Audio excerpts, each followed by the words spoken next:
நிச்சயமா அவன் பாதை குறைந்து விட்டுருவோம். வாழ்க்கை எவ்வளவோ நாம் பார்த்திருக்கிறோம். கொஞ்சம் நினைத்து பாருங்கள். நம்முடைய கடந்த ஆண்டுகளை அப்படியே புரட்டி பாருங்கள். எத்தனை சுனாமிகளுடைய வாழ்க்கையை பதம் பார்த்திருக்கிறது, எத்தனை கொரோனாக்கள் நம்மை பதம் பார்த்திருக்கிறது, எத்தனை குடும்ப பிரச்சனைகள் நம்மை தூங்க விடாமல் தடுத்திருக்கிறது, எத்தனை பொருளாதார இழப்புகள் நம்மை தூங்க விடாமல் முடக்கி இருக்கிறது, எத்தனை அவமானங்கள், எத்தனை அவச்சொற்கள், எத்தனை விதமான பிரச்சனைகள், எத்தனை விதமான சவால்கள் எல்லாவற்றையும் சந்தித்துதான் வந்திருக்கிறோம். நேற்று கூட நம்மை பாதிக்கிற ஏதாவது நடந்திருக்கும், இன்றைக்கு காலையில் கூட நம்மை பாதிக்கிற ஏதாவது நடந்திருக்கும். ஆனால் பாருங்கள், ஆச்சரியத்திலும் ஆச்சரியம் பாதிப்பை ஏற்படுத்துகின்ற எவ்வளவோ நிகழ்வுகள், எவ்வளவோ சம்பவங்கள், என்னை அன்றாடம் குத்தியும் குலையுமாக என்னை சாகரிக்கக்கூடிய எத்தனையோ சம்பவங்கள் என்னை சுற்றி நடந்தாலும் காலங்கள் செல்ல செல்ல 1 மாதம் ஆகிறது, 2 மாதங்கள் ஆகிறது, மறந்து போய்விடுகிறோம் சகோதரர்களே. அழுதவருடைய வீரியம், அவருடைய உழைப்பு கொஞ்சம் குறைத்து போய்விடுகிறதே சகோதரர்களே. குறிப்பாக குடும்பத்திலே நிகழ்ந்த மனவிலக்குகள், குடும்பத்திலே நிறைந்த நோய்களோடு தொடர்புடைய சம்பவங்கள், நம்முடைய குடும்ப உறுப்பினர்களுக்கு நிகழ்ந்த எத்தனையோ விதமான பெருநோய்கள், அந்த பெருநோய்களுக்கு பின்னால் நாம் செய்த அலைச்சல்கள், அந்த அலைச்சல்களின் பயனால் ஏற்பட்ட பாதிப்புகள் எவ்வளவோ நம்மை தூங்க விடாமல் தடுத்திருக்கின்றன. ஆனால் பாருங்கள், ஆச்சரியத்திலும் ஆச்சரியம், எத்தனை நாட்கள் நாம் தூங்காமல் இருந்து விடுகிறோம், எத்தனை வாரங்கள் அந்த தூக்கத்தை தொலைக்கிறோம். 1 வாரம், 2 வாரம், அதற்கு பிறகு நம்முடைய வாழ்க்கை அல்லாஹ் சுப்ஹானஹு வ தஆலா நார்மலாக, அதற்கு அடுத்து நம்முடைய மனம் இன்னொரு பிரச்சனையை சந்திப்பதற்கு தயாராக இருக்கிறது. காலம் முழுவதும் இப்படித்தான் இருக்கும். நீங்க நினைத்துக் கொண்டிருக்கிறீர்களா, எனக்கு 2 பிள்ளைகள், 2 பிள்ளைகளுக்கு நான் திருமணம் செய்து விட்டால் என்னுடைய பிரச்சனைகள் முடிந்து விட்டது என்று நீங்கள் நினைத்துக் கொண்டிருக்கிறீர்களா? எனக்கு ஒரு சொந்த வீடு இல்லை, ஒரு சொந்த வீடை கட்டிவிட்டால் இந்த உலகத்தின் பிரச்சனைகள் முடிந்துவிடும் என்று நீங்கள் நினைத்துக் கொண்டிருக்கிறீர்களா? ஒரு நோய் என்னை வாட்டி வதைக்கிறது, இந்த நோய்க்கான நிவாரணத்தை நான் பெற்றுவிட்டால், இந்த நோய்க்கான மருத்துவத்தை நான் பார்த்து விட்டால் என்னை தீண்டிய சீண்டிய பிரச்சனைகள் அனைத்திலிருந்து நான் பாதுகாக்கப்பட்டு விட்டேன் என்று நினைக்கிறீர்களா? இல்லை. வாழ்க்கையின் புத்தகத்தில் அது ஒரு பக்கம். அந்த பக்கத்தை முழுமையாக நீங்கள் படித்து முடித்து விட்டு திரும்பும் போது இன்னொரு பக்கம் வரத்தான் செய்யும். வாழ்க்கை எனும் புத்தகத்தின் கடைசி பக்கம் என்பது இந்த உலகத்திலே நாம் வாழக்கூடிய வாழ்க்கையின் கடைசி நாள்.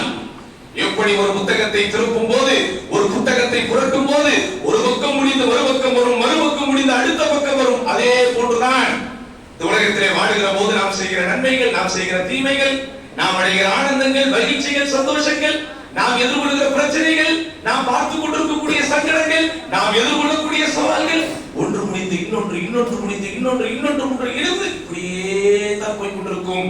மரணம் வரும் வரை, மன்னரையை காணும் வரை, மறுமையில் நாம் இன்ஷா அல்லாஹ் வெற்றி பெறும் வரை. ஆதலால் தான் இஸ்லாமிய மார்க்கம் வாழ்க்கையில் எதெல்லாம் நடந்து முடிந்ததோ, எதெல்லாம் கடந்து முடிந்ததோ அதை நினைத்து நினைத்து கவலைப்படாதே என்று சொல்லுகிற அதே வேளையில் வாழ்க்கையில் நீங்கள் முடித்துவிட்ட பக்கங்களின் பாதிப்புகளை நினைத்து பாருங்கள். அது எதெல்லாம் உங்களுக்கு நன்மைகளுக்கு வழிகாட்டி இருக்கின்றன, எதெல்லாம் உங்களுக்கு தீமைகளுக்கு வழிகாட்டி இருக்கின்றன என்பதை நீங்கள் கவனத்தோடு இருங்கள் என்பதை அல்லாஹ் சுப்ஹானஹு வ தஆலா குர்ஆனின் வசனங்கள் மூலமாகவும் அல்லாஹ்வின் தூதர் ஸல்லல்லாஹு அலைஹி வஸல்லம் அவர்கள் தமது பொன்மொழிகளின் மூலமாகவும் எவ்வளவோ நமக்கு வலியுறுத்தியிருக்கிறார்கள். இரண்டுக்குரியவர்களே, வஹப் இப்னு முனப்பஹ் ரஹிமஹுல்லாஹ், இவர் ஒரு மிகப்பெரிய மேதை, தாபீன்களிலே ஒருவர். அவர் தாவூத் அலைஹிஸ்ஸலாத்து வஸ்ஸலாம் அவர்களது குடும்பத்து ஞான பெட்டகம் என்று ஒன்று இருக்கிறது. ஒவ்வொரு நபிமார்களுக்கும் அல்லாஹ் சுப்ஹானஹு வ தஆலா அருளிய ஞான பெட்டகங்கள் அவைகளிலே எழுதப்பட்டிருக்கிற ஒரு செய்தியை சொல்கிறார்கள். ஒரு புத்திசாலி என்பவன் 4 நேரங்களை வாழ்க்கையை புறக்கணித்து விடக் கூடாது. வாழ்க்கைக்கு தேவைப்படக்கூடிய தத்துவம், வாழ்க்கையில் வெற்றி பெற சாதிக்க விரும்புகிற, குறிப்பாக மறுமையில் அல்லாஹ்வுடைய மகத்துவத்தை பெற விரும்புகிற ஒவ்வொருவரும் உள்ளத்தின் அடி மன ஆழத்தில் பதிவு செய்திருக்க வேண்டிய தத்துவம் என்ன சொல்லப்படுகிறது? தனது இறைவனிடம் தனித்து கையேந்தக்கூடிய ஒரு நேரம், தனது ஆத்மாவை தானே சுய பரிசோதனை செய்யக்கூடிய ஒரு நேரம், தனது குறைகளை சுட்டிக்காட்டி உண்மையை பேசுகிற நண்பர்களோடு இருக்கிற ஒரு நேரம், அனுமதி அளிக்கப்பட்ட முறையில் தன் ஆத்மாவின் ஆனந்தங்களை நிறைவேற்றிக் கொள்கிற ஒரு நேரம். இந்த 4 நேரம் மனிதனுடைய வாழ்க்கையில் ரொம்ப முக்கியமானது. வாழ்க்கையில் எத்தனையோ நேரங்களை நாம் கிடைக்கிறோம். உண்பதற்கான நேரம் இருக்கிறது, உறங்குவதற்கான நேரம் இருக்கிறது, விளையாடுவதற்கான நேரம் இருக்கிறது, வணிகமும் வாணிகமும் பார்ப்பதற்கான நேரம் இருக்கிறது. இப்படி வாழ்க்கையில் நாம் கழிக்கிற 24 மணி நேரம் என்பது பல்வேறு விதமான கட்டங்களையும், பல்வேறு விதமான வர்ணங்களையும், பல்வேறு விதமான வடிவங்களையும் கொண்டிருக்கிறது. இந்த நேரங்களில் நீங்கள் கழிக்கிற 4 நேரங்களை மனதில் கவனத்தோடு நீங்கள் நிறுத்திக் கொள்ள வேண்டும். முதலாவது என்ன? அல்லாஹ்விடத்தில் தனித்து நீங்கள் முறையிடுகிறீர்கள். அது நம்முடைய ஆத்மாவை சுத்தப்படுத்துவதைப் போல, அது நம்முடைய ஆன்மாவை சுத்திகரிப்பதைப் போல வேறு எதையும் நீங்கள் பார்க்க மாட்டீர்கள் சகோதரர்களே. அல்லாஹ்வோடு என் உணர்வையும் என் உயிரையும் ஒன்று திரட்டி அல்லாஹ்விடத்திலே கஷ்டங்களையும் சங்கடங்களையும் ஒருங்கிணைத்து அல்லாஹ்விடத்திலே நேர்மையையும் நோர்மையையும் ஒன்றுபடுத்தி, யா அல்லாஹ் என்னை நீ மன்னிப்பாயாக, யா அல்லாஹ் எனக்கு நீ அருள் புரிவாயாக, யா அல்லாஹ் எனது கஷ்டத்தை போக்குவாயாக, யா அல்லாஹ் எனது கவலைகளை நீக்குவாயாக, யா அல்லாஹ் இப்போது நான் எதிர்கொண்டு இருக்கக்கூடிய இந்த சவால்களை என்னை ஜெயிக்க வைப்பாயாக. எத்தனையோ விஷயங்களை செய்து விட்டேன் யா அல்லாஹ், தொடர்ச்சியாக தோல்வியையே பார்த்துக் கொண்டிருக்கிறேன். எத்தனையோ விஷயங்களுக்காக முயற்சித்துக் கொண்டே இருக்கிறேன், தொடர்ச்சியாக நான் பெரும் வெற்றியை பார்க்கவில்லை யா அல்லாஹ். இதோ என் மனைவிக்கான தேவை இது, என் மக்களுக்கான தேவை இது, என் பெற்றோருக்கான தேவை இது, என் பிள்ளைகளுக்கான தேவை இது என்று நம்மை சுற்றி நடக்கிற நிகழ்வுகளையும் சம்பவங்களையும் ஒருங்கிணைத்து ஒன்றிணைத்து ஒன்றாக்கி அத்துணையையும் மொத்தமாக மூட்டை கட்டி அல்லாஹ்விடத்திலே நீங்கள் ஒப்படைக்கிறீர்களே, அந்த நேரத்தை வாழ்க்கையில் நீங்கள் மறக்கக்கூடாது. இரண்டாவது என்ன? தனது ஆன்மாவை தானே சுய பரிசோதனை செய்யக்கூடியது. இரண்டுக்குரியவர்களே, உடலில் இருக்கிற உபாதைகளை மருத்துவமனைக்கு சென்றோ, மருத்துவர்களை கண்டோ, மருந்துகளை மென்றோ நீங்க என்ன செய்யலாம்? தீர்த்துக் கொள்ளலாம். என் உடலில் ஒரு பிரச்சனை இருக்கிறது, என் வயிற்றில் ஒரு பிரச்சனை இருக்கிறது, என் முதுகில் ஒரு பிரச்சனை இருக்கிறது, என் கண்ணில் ஒரு பிரச்சனை இருக்கிறது, அதற்குண்டான ஸ்பெஷலிஸ்ட் யாரு, அதற்குண்டான ஹாஸ்பிட்டல் எங்க இருக்குது, நான் போகலாம். என் வசதிக்கேற்ப அந்த மருத்துவங்களை நான் பார்த்துக் கொள்ளலாம். என் வசதிக்கேற்ப அந்த நிவாரணங்களை நான் தேடிக்கொள்ளலாம். ஆனால் என் உள்ளத்திற்கான ஒரு பிரச்சனைக்கு நான் எங்கே செல்வேன்? என் ஆத்மாவிற்கான பிரச்சனைக்கு நான் எங்கே செல்வேன்? என் ஆன்மாவோடு தொடர்புடைய பிரச்சனைகளுக்கு நான் எங்கே செல்வேன்? என்னை நானே தான் அதற்குண்டான மருத்துவத்தை நான் பார்த்துக் கொள்ள வேண்டும். எங்கே நான் பிரச்சனை? எங்கே எனது பிரச்சனை? ஏன் இன்னும் எனது தொழுகைகள் சீராகுவதில்லை? ஏன் இன்னும் என்னுடைய நேரம் முறைப்படுத்தப்படுவதில்லை? ஏன் இன்னும் என்னுடைய பேச்சுக்களும் என்னுடைய வார்த்தைகளும் சரியாகுவதில்லை? ஏன் இன்னும் எனது உள்ளம் இறையச்சத்தால் நிரம்பவில்லை? ஏன் இன்னும் எனது கண்கள் தடை செய்யப்பட்டவற்றை பார்த்துக் கொண்டிருக்கிறது? ஏன் எனது நாவுகள் இன்னும் ஆபாசங்களை பேசிக் கொண்டிருக்கிறது? ஏன் எனது செவிகள் இன்னும் இசைகளை கேட்டுக் கொண்டிருக்கிறது? ஏன் எனது சிந்தனை இன்னும் ஆடல் பாடல் கூத்து கும்மாளம் போன்ற மானக்கேடான அருவருக்கத்தக்க விஷயங்களுக்கு அடிமையாக இருக்கிறது? சிந்திக்க வேண்டாமா? இது இரண்டாவது. மூணாவது நேரம் என்ன? இரண்டுக்குரியவர்களே, உங்களோடு பழகுகிற, உங்களோடு பேசுகிற, உங்களோடு தொடர்பு வைத்திருக்கிற, உங்களோடு உறவில் இருக்கிற, ஏன் உயிரின கலந்து வாழுகிற எத்தனையோ நண்பர்கள் பட்டாலும் உங்களுக்கு உண்டு. மனிதனின் வாழ்க்கை எவ்வளவு விசித்திரமானது, குறிப்பாக இந்த பிள்ளைகளின் வாழ்க்கை எவ்வளவு விசித்திரமானது. உங்கள் பிள்ளைகளிடத்திலே ஒரு 6-7 வயது அல்லது 10 வயது கொண்ட உங்கள் பேர பிள்ளைகளிடத்திலே, உங்கள் பிள்ளைகளிடத்திலே கொஞ்சம் மகிழும் போது ஒரு விஷயத்தை கேளுங்கள். உன்னுடைய நண்பர்கள் வட்டாரம் எப்படிப்பட்டது? தெருவோடு நண்பர்கள் பட்டார்கள், சொந்த பந்தங்கள் என்கிற நண்பர்கள் பட்டார்கள், பள்ளிக்கூடத்தில் படிக்கும் போது நண்பர்கள் பட்டார்கள், பள்ளிவாசலுக்கு வரும்போது ஒரு நண்பர்கள் பட்டார்கள், மாலை நேர டியூஷன்களுக்கு போகும்போது ஒரு நண்பர் பட்டார்கள், வெளியூர்களுக்காக இவர்கள் வெகேஷனுக்கு போகும்போது அங்கே ஒரு நண்பர் பட்டார்கள். இப்படி 10 வயது ஆரம்பித்து 18 வயது ஆரம்பித்து 5 டிவிஷன்களில் ஒவ்வொருவரும் என்ன செய்யறோம்? ஃப்ரெண்ட்ஷிப்பை மெயின்டைன் பண்றோம். அப்படியே வளர்ந்து வருகிறோம். வாலிபத்திலும் அல்லது வாலிபத்திலே வியாபாரத்திலே ஈடுபடுகிறோம். வாலிப பருவத்தை அடைந்திருக்கிறோம். அப்போது நம்முடைய நண்பர்கள் பட்டாளத்தை நீங்கள் சிந்தித்து பாருங்கள், இன்னும் அதிகரிக்கிறது. பெண் கொடுத்த, பெண் எடுத்த, வேலை நிமித்தமாக நாம் சென்ற அல்லது வேலையில் இருக்கிற, தொழில் நிமித்தமாக நாம் சென்ற பல இடங்களில் நமக்கு நண்பர்கள் உண்டு. இந்த நண்பர்களில் உங்கள் குறைகளை உங்களுக்கு சுட்டி காட்டுகிற நண்பர்கள் உண்டுமா? உங்களுடைய தவறுகளை உங்களுக்கு சுட்டி காட்டுகிற நண்பர்கள் உண்டுமா? இபாதத்தின் பால், நேர்வழியின் பால், கல்வியை தேடுவதின் பால், ஒழுக்கத்தின் பால், அறத்தின் பால் உங்களை தூண்டுகின்ற நண்பர்கள் உண்டுமா? இந்த நண்பர்களை தான் நபி தோழர்கள் விரும்பி விரும்பி வைத்திருந்தார்கள். அல்ஹம்துலில்லாஹி அல்லதி யுகவ்விமுனி இதா அஸப்து அக்தத். நான் தவறிழைத்தால் என்னை சீர் செய்கிற நண்பர்களை எனக்கு வழங்கிய அல்லாஹ்வுக்கே எல்லா புகழும். உமர் இப்னு கத்தாப் ரலியல்லாஹு அன்ஹு அவர்கள் கூறிய, அல்லது அபூபக்கர் சித்திக் ரலியல்லாஹு அன்ஹு அவர்கள் கூறிய, ஒரு முறை சஹாபாக்கள் எல்லாம் நபி தோழர்கள் எல்லாம் தங்களுக்கிடையில் பேசிக் கொண்டிருக்கும் போது உமர் இப்னு கத்தாப் ரலியல்லாஹு அன்ஹு ஒரு செய்தியை சொன்னாராம். எப்படி? தோழர்களே நீங்கள் ஆசைப்படுங்கள் என்று. தோழர்களே நீங்கள் ஆசைப்படுங்கள் என்கிறார். இந்த அறை என்னவாக இருக்க வேண்டும்? இந்த அறை முழுவதும் ஏதுவாக ஆசைப்படுங்கள் என்கிறார். ஒவ்வொரு நபித்தோழரும் ஆசைப்படுகிறார்கள். நம்மை போல் சகோதரர்களே, உலகத்தோடு தொடர்புடைய விஷயங்களுக்காக மாத்திரம் அவர்கள் ஆசைப்படவில்லை. அவர்கள் ஆசை உலகத்தோடு தொடர்புடையதாக இருந்தாலும் அந்த ஆசையின் வீரியமும் விரைப்பும் உலகத்தோடு முற்றுப்பெறவில்லை. மாறாக அவர்கள் சொன்னார், ஒருவர் சொன்னார், இந்த அறை முழுவதும் தீனார்களாகவும் திருகங்களாகவும் நிரம்ப இருக்க அதை நான் அல்லாஹ்வின் பாதையிலே செலவு செய்ய ஆசைப்படுகிறேன் என்றார். இன்னொருவர் சொன்னார், இந்த அறை முழுக்க தங்கமும் வெள்ளியும் இன்னபிற வைடூரியங்களும் நிறைந்திருக்க அதை நான் அல்லாஹ்வின் பாதையில் செலவிட வேண்டும் என்றார்.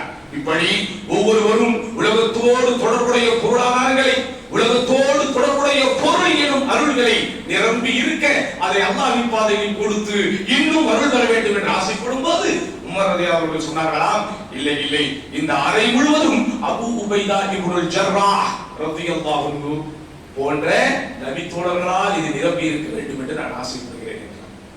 ஏன்? மார்க்கத்தில் வீரியத்தோடு இருந்தார்கள். உலகத்தில் இருக்கிற பெரும்பான்மை மக்கள் காசு, பணம், செல்வம், செல்வாக்கு, சொல்வாக்கு என்று தேடி ஓடி நாடி வாழ்ந்து கொண்டிருக்கும் போது அல்லாஹ் சுப்ஹானஹு வ தஆலாவின் தனிப்பட்ட அருளால் தேர்ந்தெடுக்கப்பட்ட சிலர் மாத்திரமே குழப்பமான காலகட்டத்தில் கூட மார்க்கத்தில் தெளிவாக இருந்தார்கள். அதனால் தான் உமர் இப்னு கத்தாப் ரலியல்லாஹு அன்ஹு தன்னுடைய கடைசி காலகட்டத்தில் மரணிக்கக்கூடிய தருவாயில் தனக்கு பிறகு ஒரு கலீஃபா, ஒரு ஆட்சியாளரை நியமிக்க வேண்டும் என்கிற தேவை வரும்போது அபூபக்கர் சித்தீக் ரலியல்லாஹு அன்ஹு எப்படி உமரை தனக்குரிய அடுத்த கலீஃபாவாக நியமித்து விட்டு போனாரோ அதுபோல் உமர் இப்னு கத்தாபால் நியமிக்க முடியவில்லை. காரணம், உமர் இப்னு கத்தாப் அவர்களே மரண நேரத்தில் வாய்வழி வாக்குமூலமாக சொன்னார், எப்படி அபூ உபைதா இப்னுல் ஜர்ராஹ் ரலியல்லாஹு அன்ஹு அவர் மாத்திரம் உயிரோடு இருந்தால் அவரை நான் கலீஃபாவாக நியமித்து விட்டு மரணித்திருப்பேன் என்று சொன்னார். என்ன காரணம்? இவருக்கும் அவருக்கும் பொருளாதாரம் கொடுக்கலாங்களா? இவருக்கும் அவருக்கும் பெண் கொடுத்து பெண் எடுத்த சம்பந்தமா? இவருக்கும் அவருக்கும் சகோதர பாசமா? இவருக்கும் அவருக்கும் உலக ரீதியான வேறொரு தொடர்பா? இல்லை, முழுக்க முழுக்க மார்க்கம் சார்ந்த தொடர்பு, மறுமைக்கான தொடர்பு. அந்த மாதிரி இரண்டு கிரியவர்களே, இன்றைக்கு இந்த சபையிலிருந்து நீங்கள் வீட்டிற்கு போன உடனே ஒரே ஒரு 5 நிமிஷம் உங்களுடைய போன் கான்டாக்ட்ஸ் எல்லாம் ஒன் பை ஒன்னா பாருங்க. இதில் எத்தனை பேர் மார்க்கத்தை உங்களுக்கு சுட்டிக்காட்ட, உணர்வு ரீதியாக உங்களுக்கு உள்ளச்சத்தை தூண்ட எத்தனை பேரை வைத்திருக்கிறீர்கள்? அதை மாத்திரம் கொஞ்சம் சிந்தித்து பாருங்கள். தொழிலுக்கு வைத்திருக்கிறீர்கள், கடைக்கு வைத்திருக்கிறீர்கள், உற்சாகத்திற்கு வைத்திருக்கிறீர்கள், பொழுதுபோக்குக்கு வைத்திருக்கிறீர்கள், வாகனத்தோடு தொடர்புடைய விஷயங்களுக்கு வைத்திருக்கிறீர்கள், பொருளாதாரத்திற்காக வைத்திருக்கிறீர்கள், பிள்ளைகளுடைய கல்வி படிப்பு அது சம்பந்தமாக வைத்திருக்கிறீர்கள், மருத்துவத்திற்கு வைத்திருக்கிறீர்கள், மருந்து மாத்திரைக்காக வைத்திருக்கிறீர்கள், எல்லாவற்றுக்காக வைத்திருக்கிறீர்கள். ஆனால் நமது நண்பர் பட்டாளங்களில், நமது தொலைத்தொடர்பு எண்களில் எத்தனை எண்ணுக்குரியவர்கள், எத்தனை நண்பர்கள் அல்லது எத்தனை நம்பர்கள், எத்தனை நண்பர்கள், எத்தனை நம்பர்கள் நம்மை சீர்படுத்த, நம்மை தூய்மைப்படுத்த நாம் வைத்திருக்கிறோம் அப்படிங்கிறது என்ன செய்யணும்? சிந்தித்து பார்க்க வேண்டும். அன்பிற்குரியவர்களே, இந்த சுய பரிசோதனை என்கிற தலைப்பை வைத்து நாம் பேச ஆரம்பிக்கும் போது உமர் ரலியல்லாஹு அன்ஹுடைய கூற்று ரொம்ப முக்கியமானது. அவங்க தான் சொன்னாங்க, ஹாசிபு அன்ஃபுஸக்கும் قبل ان تحاسبوا.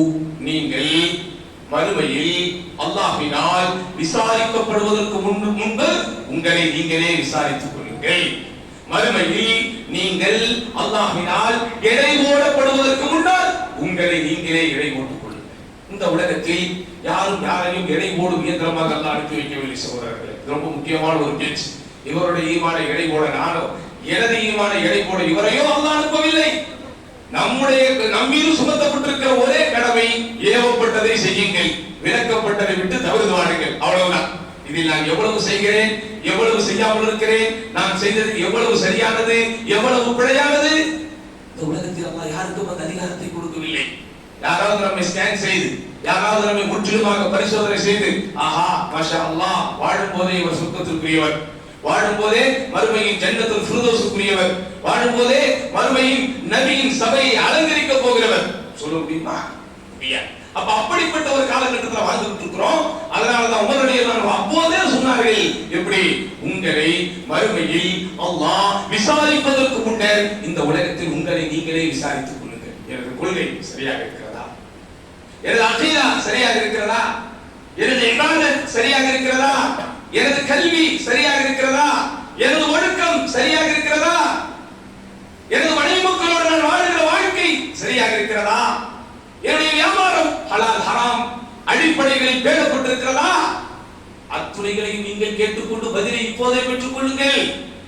இப்போதே எதிலெல்லாம் நமக்கு திருப்தியான பதில் இல்லையோ உடனே அல்லாஹ்வுடனே தௌபாவின் கதவை தட்டுங்கள் சகோதரர்களே. இந்த உடலை விட்டு உயிர் பிரியும் வரை அல்லாஹ் தௌபாவின் வாசலை திறந்தே வைத்திருக்கிறான். இந்த தௌபாவை நோக்கி ஒரு மனிதன் எப்போது பயணிப்பான்? இந்த பாவ மன்னிப்பை நோக்கி எப்போது ஒரு மனிதன் பயணிப்பான்? தான் செய்வது பாவம் என்று தெரிந்தால் தானே. உங்களுக்கு தெரியுமா சகோதரர்களே, இந்த ஷிர்க் என்கிற இணை வைப்பும் பிதஅத் என்கிற நபி ஸல்லல்லாஹு அலைஹி வஸல்லம் சுன்னத்துக்கு முரணான காரியங்களும் ஏன் எல்லா பாவங்களுக்கும் மேல பெரிய பாவங்களாக இருக்கிறது என்றால், அந்த பாவங்களில் ஈடுபடுபவர்கள் தான் பாவத்தில் ஈடுபடுகிறோம் என்கிற உணர்வே இல்லாதவர்கள். குடியாரன் இஸ்லாமிய சமூகத்தில் இருக்க மாட்டார்கள். அப்படி யாராவது இருந்தால் அவனுக்கு தெரியும் நான் ஒரு பாவம் செய்து கொண்டிருக்கிறேன் என்று. தகாத பாலியல் உறவிலே இருப்பவன் முஸ்லிம் சமூகத்தில் யாரும் அப்படி இருக்க மாட்டார்கள். அப்படி எங்காவது இருந்தால் அவனுக்கு தெரியும் நான் ஒரு பாவத்தில் ஈடுபட்டுக் கொண்டிருக்கிறேன். வட்டியிலே விழுந்திருப்பவன், வட்டியிலே வீழ்ந்திருப்பவன், வட்டியோட அடிப்படையில் தொடர்பான வியாபாரங்களை செய்பவன், அவனுக்கு தெரியும் நான் ஒரு பாவத்தை செய்து கொண்டிருக்கிறேன் என்று.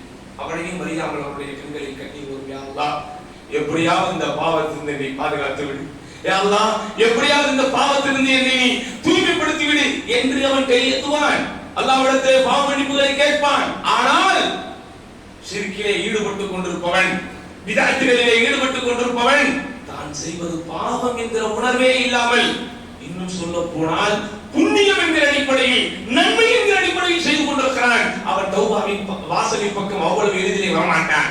ஆதலால் தான் நாம் செய்யக்கூடிய காரியங்கள் சரியாக இருக்கிறதா இல்லையா என்பதை நாம் வாழும்போதே என்ன செய்யணும்? நம்மை நாம் பரிசோதித்து பார்க்க வேண்டும். சரி, எந்தெந்த விஷயத்துல நீங்க பரிசோதனை பார்க்கணும்? எந்தெந்த விஷயத்துல நம்மை நாம் செக் பண்ணிக்கணும்?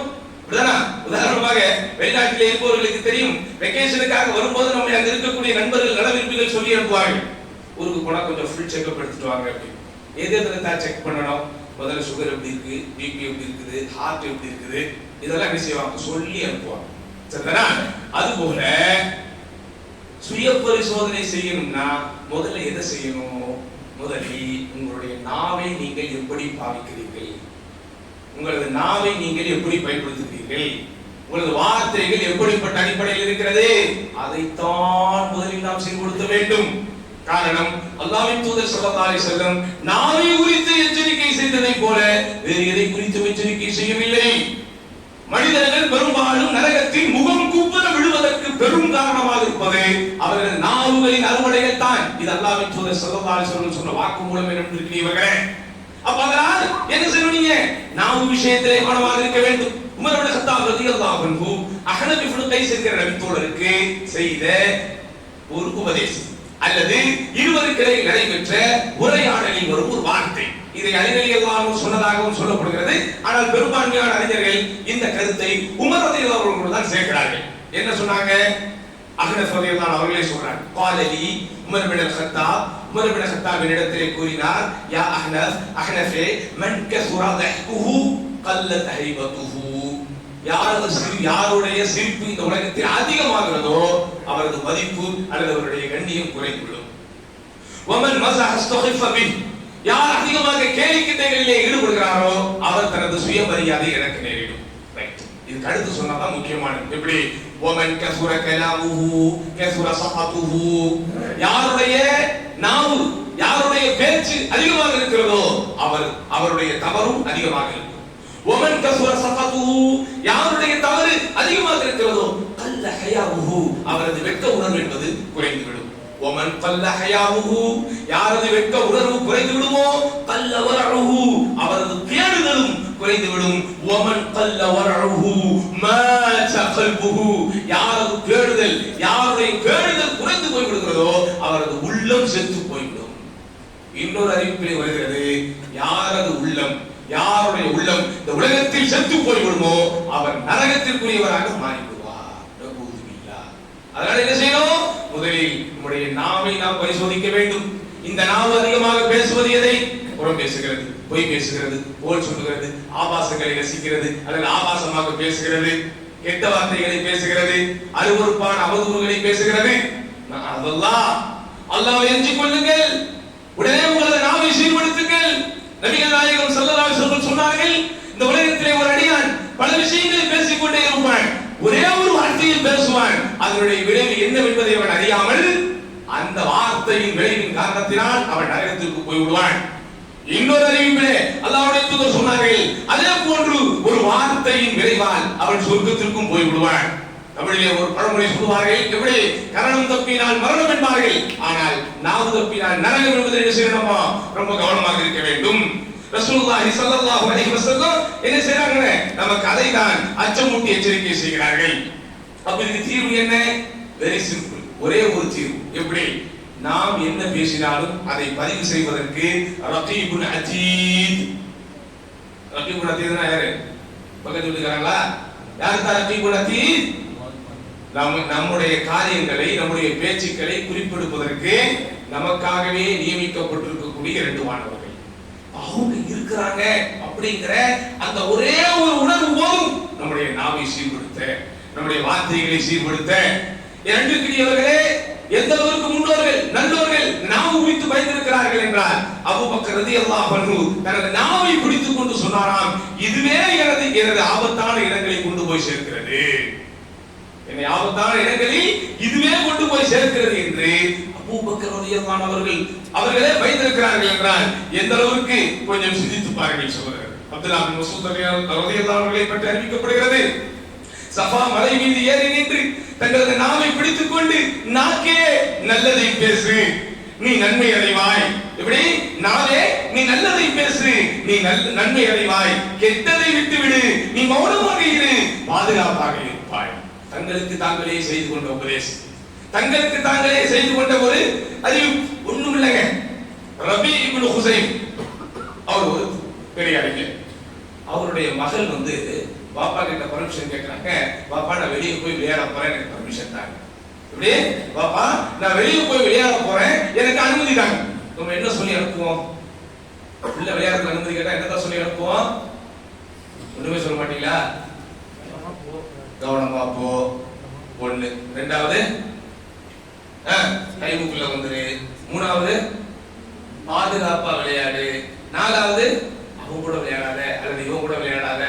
ஆனா இந்த அறிஞர் தன்னுடைய மகள் விளையாடுவதற்கு அனுமதி கேட்கும் போது என்ன தெரியுமா சொல்லி அனுப்புனாங்க? விளையாடப்போ நல்லதை பேசு அப்படிங்க. ஏன்?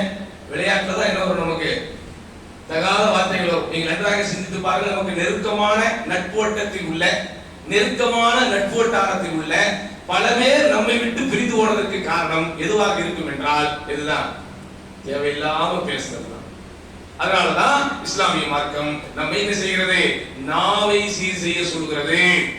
உங்களுடைய நாவை நீங்கள் சீர் செய்வதற்கு, உங்களுடைய நாவை எப்போது நீங்க திக்ர் என்பதை அதிகம் செய்து ஈரப்பதத்தோடு வைத்துக் கொள்ளுங்கள் என்று வழிகாட்டி இருக்கிறது. இந்த நாவு அதிகமாக திக்ர் செய்ய பழகிவிட்டால், இந்த நாவை அதிகமாக திக்ர் செய்ய பழக்கிவிட்டால், அந்த நாவு அவ்வளவு எளிதில் என்ன செய்யாது? பாவகரமான வார்த்தைகளை பேசாது.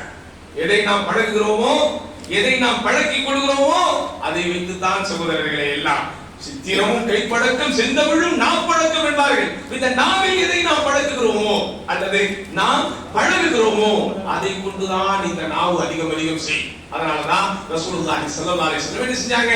இந்த நாவை திக்ரை கொண்டு ஈரப்பதமாக ஆக்கிக்கொள் என்கிற உபதேசத்தை செய்கிறார்கள். இது முதலாவது விஷயம். இரண்டாவது என்ன? தொழுகையில் ஏற்பட்ட அலட்சியங்களை சரி செய்ய வேண்டும். இரண்டுக்கிரியவர்களே, நாவை நாம் சரி செய்து கொண்டால் ஏழை எல்லாமே சரியாகிவிடும்.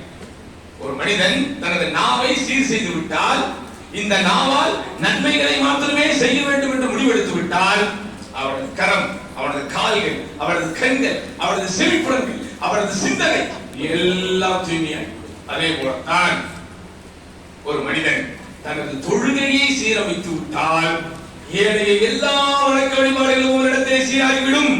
அதனால் தான் நபிகள் நாயகம் ஸல்லல்லாஹு அலைஹி வஸல்லம் அவர்களது பயிற்சி பாசறையில் வளர்ந்த அந்த பெருமக்கள் தொழுகையில் மிகுந்த கவனத்தோடு இருந்தார்கள், மிக பெரும் பேணுதலோடு இருந்தார்கள், மிக பெரும் உள்ளச்சத்தோடு இருந்தார்கள். குர்ஆனில் தொழுகை குறித்து வரக்கூடிய வசனங்களை எல்லாம் மிகவும் முக்கியத்துவம் கொடுத்து அதை தங்களுடைய வாழ்க்கையிலே செயல்படுத்தினார்கள். ஹாஃபிது அலா ஸலவாத், தொழுகைகளை பேணுதலாக இருங்கள். வஸ்ஸலாத்தில் உஸ்தா, குறிப்பாக அஸர் எனும் நடுத்தொழுகையிலே வகூமு லில்லாஹி கானிதீன், நீங்கள் அல்லாஹ்வுக்காக கட்டுப்பட்டிருங்கள். இது ஒரு வசனம். அல்லாஹ்வின் தூதர் சொன்னார்கள், அல்-அஹ்துல்லதி பைனனா வ பைனஹும் அஸ்-ஸலாத், நமக்கும் அவர்களுக்கும் இடையே இருக்கிற உடன்படிக்கையை தொழுகைதான். யார் அந்த தொழுகையை வென்று விடுவாரோ அவர் இறை மறுப்பிலே போய்விட்டார். அல்லாஹ்வின் தூதர் சொன்னார். இன்னொரு ஹதீஸ்ல இன்னும் தெளிவா சொன்னாங்க, பைனல் அப்தி வ பைனல் குஃப்ரி தர்கு ஸலாத், ஒரு அடியானுக்கும் இறை மறுப்பிற்கும் இடையே இருக்கிற வேறுபாடை தொழுகை. இவ்வளவு ஆழமான விஷயம். ஆனால் இந்த தொழுகை இன்றைக்கு நாம் எப்படி இருக்கிறோம், எவ்வளவு கவனத்தோடு இருக்கிறோம், எவ்வளவு பேணுதலோடு இருக்கிறோம்? அந்த தொழுகை நமக்கு சுவையாக இருக்கிறதா, சுகமாக இருக்கிறதா? அந்த தொழுகை நமக்கு சுவையாக இருக்கிறதா அல்லது சுமையாக இருக்கிறதா? சிந்தித்து பாருங்கள். அல்லாஹ்வின் தூதர் ஸல்லல்லாஹு அலைஹி வஸல்லம் அவர்களுக்கு இந்த தொழுகை சுவையாக இருந்தது. சத்திய சஹாபாக்களுக்கு இந்த தொழுகை இன்பமாக இருந்தது. பிலாலே, தொழுகைக்கான அறிவிப்பை கொடுத்து எனக்கு நிம்மதியை தா, எனக்கு பேரின்பத்தை தா என்று அல்லாஹ்வின் தூதர் ஸல்லல்லாஹு அலைஹி வஸல்லம் அவர்கள் சொல்லுகின்ற அளவுக்கு தொழுகை அவர்களுக்கு விருப்பத்திற்குரிய ஒன்றாக இருந்தது. சகோதரர்களே, அதனாலதான் அல்லாஹ்வுடைய தூதர் ஸல்லல்லாஹு அலைஹி வஸல்லம் இந்த பூவுலகை விட்டு பிரியும் போது கடைசியாக அவர்கள் செய்த உபதேசத்தில் மிக முக்கியமானது அஸ்ஸலா வமா மலக்கத் ஐமானுக்கும், தொழுகையை கவனமாக இருங்கள், தொழுகையை கவனமாக இருங்கள். உங்களது வழக்கரம் சொந்தமாக்கிக் கொண்ட அடிமைகள் விஷயத்தில் கவனமாக இருங்கள். மரணிக்கக்கூடிய நேரத்திலே அல்லாஹ்வின் தூதர் ஸல்லல்லாஹு அலைஹி வஸல்லம் இந்த சமூகத்திற்கு, இந்த உம்மத்திற்கு உன்னதமானவர்கள் சொன்ன அறிவுரைகளிலே கூட தொழுகை முக்கிய இடத்தை பிடித்திருக்கிறது என்றால் சிந்தித்து பாருங்கள். தொழுகை இஸ்லாமிய மார்க்கத்திலே எவ்வளவு முக்கியமானது என்று அல்லாஹ்வின் தூதர் ஸல்லல்லாஹு அலைஹி வஸல்லம் சொல்றாங்க. ஜிப்ரீல் அலைஹிஸ்ஸலாத்து வஸலாம் இடத்திலே வந்தார். வந்துவிட்டு, முஹம்மதே, ஜிப்ரீல், அதாவது அல்லாஹ் ஜிப்ரீல் ஆகிய என்னை உங்களிடத்திலே அனுப்பி வைத்திருக்கிறார், இதை சொல்லும்படி கூறினார். எப்படி? உனது உம்மத்தின் மீது 5 நேர தொழுகையை நான் கடமையாக்கியிருக்கிறேன். யாரெல்லாம் இந்த 5 நேர தொழுகையை அதற்குரிய உரிமைகளோடு, அதற்குரிய பேணுதல்களோடு, அதற்குரிய தூய்மைகளோடு, தூய்மை என்பது அங்க சுத்தியையும் அங்க தூய்மையையும் குறிக்கிறது, உள்ள தூய்மையையும் குறிக்கிறது, அக தூய்மையும் குறிக்கிறது, புற தூய்மையும் குறிக்கிறது. இந்த தூய்மையோடு சேர்த்து யார் அதை நிறைவேற்றுவாரோ அவரோடு நான் ஒரு உடன்படிக்கை செய்திருக்கிறேன். என்னது? அவரை நான் சொர்க்கத்தில் விடுவிப்பேன் என்று. அதாவது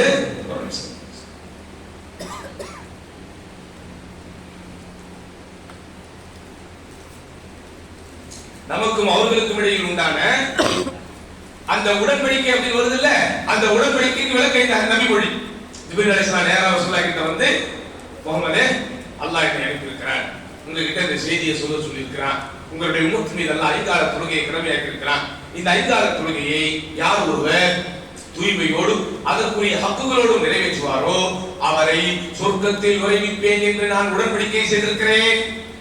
யார் அதனுடைய அந்த கடமைகளை குறை வைப்பாரோ அல்லது அதை புறந்தள்ளுவாரோ அவருக்கும் எனக்கும் எந்த உடன்படிக்கையும் இல்லை. இது அல்லாஹ் சொன்னதாக ஜிப்ரீல் அலைஹிஸ்ஸலாத்து வஸ்ஸலாம் அல்லாஹ்வின் தூதர் ஸல்லல்லாஹு அலைஹி வஸல்லம் வந்து குறிப்பிட்டார்கள். அதனாலதான் அந்த முன்னோர்கள், நேர்வழி பெற்ற நல்லோர்கள் தொழுகையில் மிகுந்த கவனத்தோடு இருந்தார்கள், உள்ளச்சத்தோடு இருந்தார்கள், பேணுதலோடு இருந்தார்கள். அறிந்தோ அறியாமலோ, தெரிந்தோ தெரியாமலோ, உணர்ந்தோ உணராமலோ ஏதாவது ஒரு தொழுகையை அவர்கள் இழக்கும் ஒரு சூழல் ஏற்பட்டால் அதற்காக மிகப்பெரிய வருத்தம் அடைந்திருக்கிறார்கள். அதான